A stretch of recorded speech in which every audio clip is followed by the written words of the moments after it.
Bonjour et bienvenue dans cette nouvelle leçon dans laquelle on va exprimer l'aire et le périmètre du cercle inscrit à un carré en fonction du côté A de ce carré.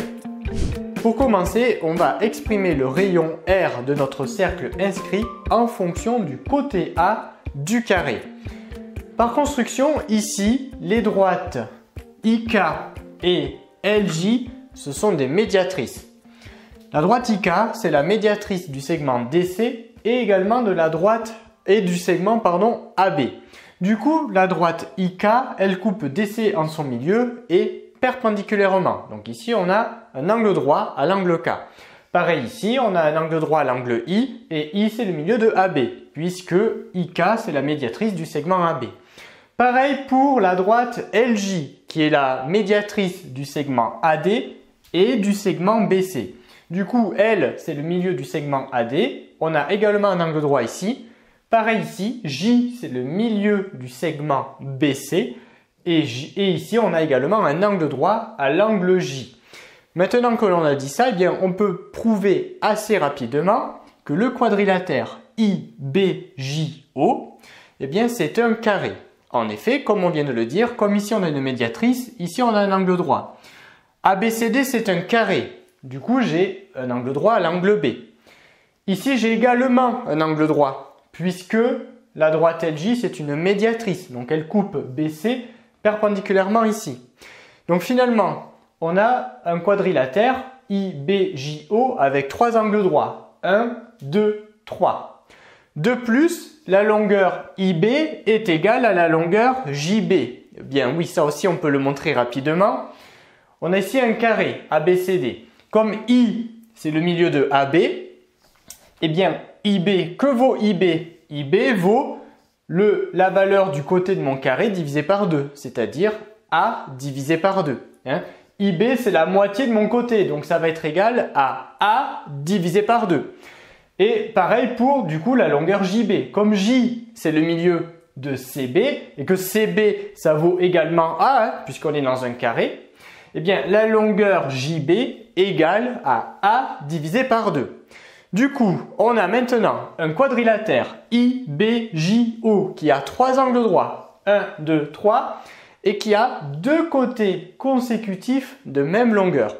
Et là, eh bien, on peut appliquer une des propriétés du carré qui nous dit que si un quadrilatère a au moins trois angles droits et deux côtés consécutifs de même longueur, alors ce quadrilatère est un carré. Donc rapidement, on peut donc prouver que IBJO, c'est un carré et on peut en faire de même pour les carrés OJCK, OKDL et enfin OLAI.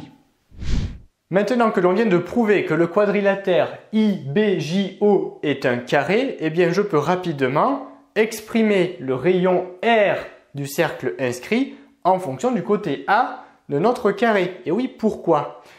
Ici, quels sont les rayons de notre cercle? On en a ici 4 qui sont représentés. On a le rayon OI, OJ, OK et OL. Eh bien, que vaut OI? Puisque c'est là que j'écris la lettre R. Que vaut OI? Bien, comme IBJO c'est un carré, on a dit tout à l'heure que la longueur BJ c'était égal à A divisé par 2, puisque J c'est la moitié, J c'est le milieu du segment BC, et comme le côté BC il vaut A, eh bien JB ça vaut A divisé par 2, et comme ici j'ai un carré, IBJO, eh bien la longueur IO vaut également A divisé par 2. Mais OI, c'est un de mes rayons de mon cercle. Et bien voilà, on vient là d'exprimer le rayon de notre cercle inscrit en fonction du côté A de notre carré. En effet, R, donc R, le rayon R de notre cercle inscrit, c'est égal à la longueur du carré divisé par 2. Donc ça, c'est une première relation qui nous intéresse pour la suite qui va être là. La deuxième relation que l'on va écrire très rapidement, c'est exprimer la longueur du diamètre en fonction du côté A du carré. Mais là, c'est très facile puisque le diamètre, c'est 2 fois le rayon. Autrement dit, le diamètre, il va être égal à A divisé par 2 fois 2. Autrement dit, en fait, le diamètre, Qu'est-ce que c'est le diamètre? C'est la longueur, par exemple, IK. Hein, c'est la longueur du segment IK. Et le segment IK, eh bien, il est tout simplement égal à la longueur du côté de notre carré. Du coup, la longueur D du diamètre du cercle inscrit du carré est tout simplement égale à la longueur du côté du carré. C'est-à-dire que D égale A. Bon, mais voilà, donc là on a deux relations qui sont très intéressantes et qui vont nous permettre ensuite d'exprimer l'aire et le périmètre de notre cercle inscrit en fonction du côté A de notre carré. Eh bien c'est parti, exprimons à présent l'aire du cercle inscrit, c'est-à-dire du cercle C, en fonction du côté A du carré. Donc dans un premier temps, bien évidemment, il faut connaître la formule qui permet de calculer l'aire d'un cercle. Donc la formule qui nous permet de calculer l'aire d'un cercle, c'est l'aire est égale à pi fois r au carré, r désignant le rayon du cercle. Bon, nous on veut calculer donc l'aire de notre cercle inscrit en fonction du côté A du carré. Eh bien, on remplace ici. Alors, maintenant, je vais écrire R du cercle C, puisque sur ma figure, je l'ai appelé C, notre cercle. À quoi est égal l'aire de notre cercle C? Eh bien, c'est égal à pi fois son rayon élevé au carré. Mais que vaut son rayon? On a dit que son rayon, à notre cercle inscrit, c'est égal à A divisé par 2, c'est-à-dire au côté du carré divisé par 2. Eh bien, je remplace ici.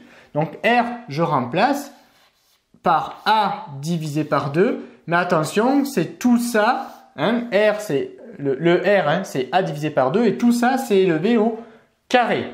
Bon, à l'étape d'en dessous, on va simplifier cette écriture. Donc, je recommence à recopier. L'aire de notre cercle C, c'est égal à pi. Là, je recopie.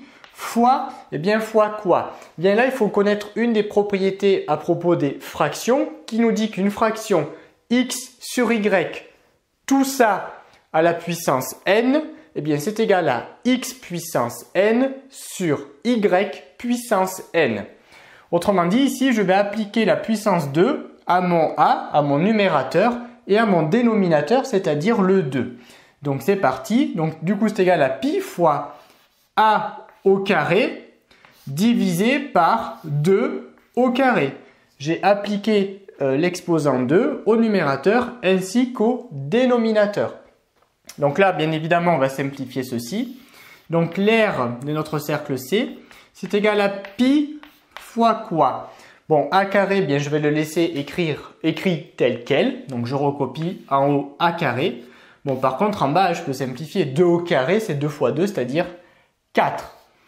Voilà. Et là, on peut d'ores et déjà s'arrêter là. On vient de trouver la relation. Alors, on va quand même écrire une ultime étape où, en fait, par souci de simplification d'écriture, on va supprimer le signe multiplié. Ici, on ne va pas le faire apparaître. Du coup, on va écrire que l'aire du cercle C, eh bien, c'est égal à pi a carré, pi fois a carré, sur 4. Et là, on vient de trouver l'expression, la relation qui nous permet de calculer l'aire de notre cercle C en fonction du côté A de notre carré. Donc, on va l'encadrer. Donc, voilà la formule qui va nous permettre de calculer l'aire de notre cercle inscrit en fonction du côté A de notre carré. Et enfin, on va exprimer le périmètre de notre cercle en fonction du côté A du carré. Tout à l'heure, on a exprimé l'aire du cercle inscrit, c'est-à-dire quelle était la surface de ce cercle. Maintenant, on va exprimer le périmètre en fonction du côté A, c'est-à-dire quelle est la longueur de notre cercle en fonction du côté A de notre carré. Bon, pour cela, la première étape, on va écrire périmètre du cercle C. Bon, là, il faut connaître la formule qui permet de calculer le périmètre d'un cercle, qui est que le périmètre, c'est égal à 2 fois pi fois, alors on va mettre des fois au début, 2 fois pi fois le rayon du cercle. Bon, maintenant je vais remplacer le rayon par A divisé par 2, puisque nous on cherche à exprimer le périmètre du cercle en fonction du côté A du carré. Du coup, je remplace R par A divisé par 2, puisque le rayon de notre cercle est égal à la longueur du carré divisé par 2. Donc fois A divisé par 2.